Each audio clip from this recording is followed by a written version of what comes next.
again, let's revisit. The Nifty is not yet breaking the 20-day moving average, and the Bank Nifty has been very strong still. So, do you think that we can still get away with this minor cut, or are there signs perhaps that we could look at slightly sort of sharper decline?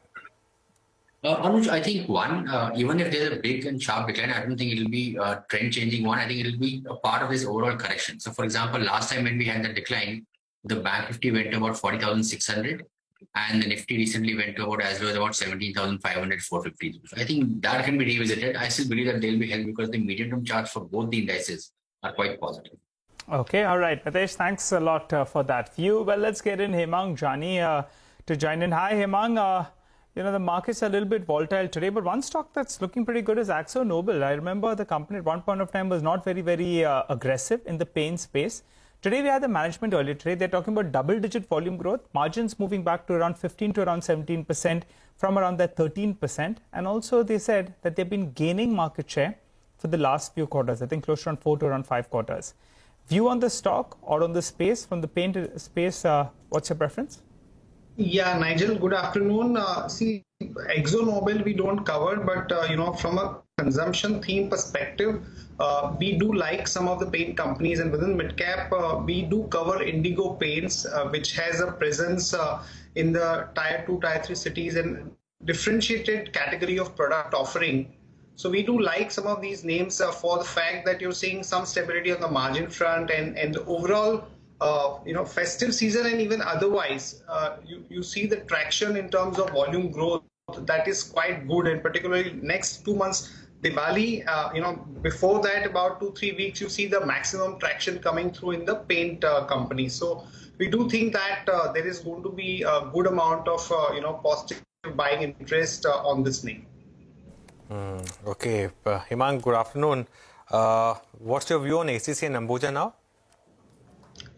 So Anuj, phenomenal move in both the names, and given the positive surprise in terms of the capital infusion and the incremental capacity that is going to come through for the combined entity, about 140 million tons, I think overall bias continues to be positive. The only thing is that the stocks have run up so much, so I think we should let it cool off a bit. But I think Ambuja would be a stock that we would definitely be looking to buy into through this correction, because I think the maximum focus and action should be in this name, given that there is a stake by Adani Group, and there is a phenomenal aggressive capacity expansion plans.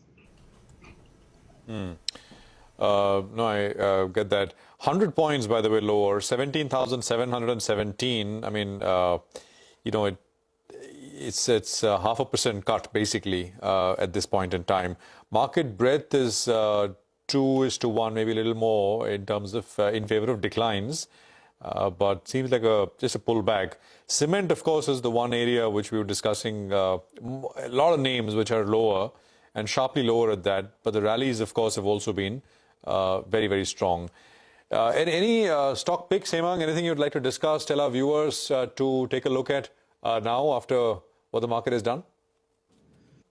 So I think you guys were discussing footwear names, and we've done initiating coverage reports on Metro Brands and Campus both, and we also had the management presenting management presentations in our AGIC conference. So I think from a medium to long term perspective, this theme is looking like extremely good. Lower penetration, huge potential in the not the top end category, which is dominated by the foreign brands, but the mass category, and given the positioning that these two guys have, we think that there is a case for a significant growth in terms of business, and also in terms of earnings, about 25-30% kind of a CAGR, and we are looking at 25% kind of an upside for both these names. What about the logistics companies, Hemang? Mahindra Logistics, the stock has been moving very well. I think there were some positive comments that came in from the Mahindra top management out there, and the stock has seen a big run. View on the space, and what would your pick be from the logistic theme? So very positive on the theme per se. It had the sector itself had its own ups and downs, but I think given the fact that there's so much of consolidation happening, the crude prices are lower, and we have to reckon that even when the crude prices came off, they haven't really cut down on their pricing, and the overall volume growth has been quite stupendous. So we are extremely positive on the space. And VRL Logistics is something that we prefer at this point of time, where we see better growth visibility and a much lower valuation compared to the sector. Okay, VRL Logistics, 653 is where that one is at. Lots of names, of course, in different segments of the market, logistics companies, and that's been a pretty hot space as well over a period of time. What else are you? Do you have your eye on, Hemang, apart from what we've discussed? There is Patanjali, which is up 5%. Adani Wilmar has been doing well. These are some of the recently, not very recent, but relatively newer kind of, food businesses which have come to the market. Any thoughts at all?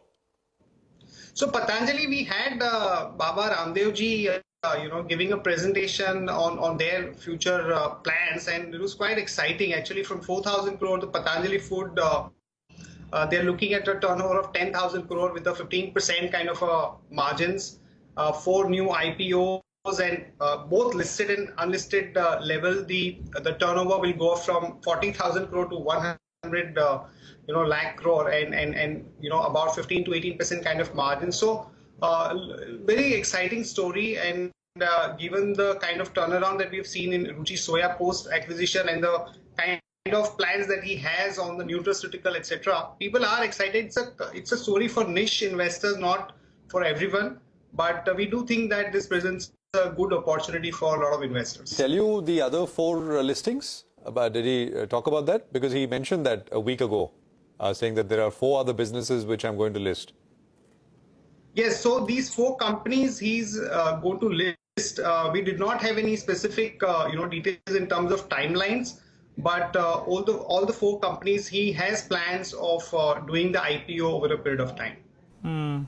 What about the banking names, particularly the smaller names, the RBL banks of the world? At around 70, at around 80, 85 rupees, there's not so much interest.